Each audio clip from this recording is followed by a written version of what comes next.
10-12 দিনে এই মেখেলা জোর সিলাই হাইরা মানে পুরা করলাম। কি বেশি লাইছি এটাই দেখাই। তো এই যে ব্লাউজটা বানাইছি, তো ব্লাউজটা একদম সিম্পল কইরা বানাইছি। তো পিস দা ফুক দিছি না, সামনে দাই ফুক দিছি। আর যেন তেন কইরা বানাইছি, অত হেরম বেশি ভালো করে সিলাইবার পারি না, তো নিজের লাগে চলে। তো এই যে এরম করে বানানি হয়েছে। আর বগা কালারের পিসটা আছেন ব্লাউজের।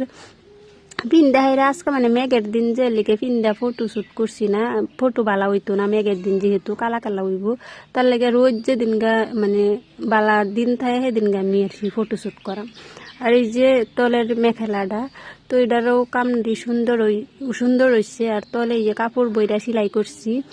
আর এই যে চাদরটা, তো এটা ওই যে সাইডে এই যে লেস লাগানি হয়েছে। তো এই যে ফুতা দেখাই রে, এটি তো আনহারা কইছিলাম এই 3-4 দিনে বানায় হেরা 60টাই ন। তো এটি লাগাইছি পুরা ঘন ঘন কইরা। তো কিরম হয়েছে কমেন্টও জানাইবেন।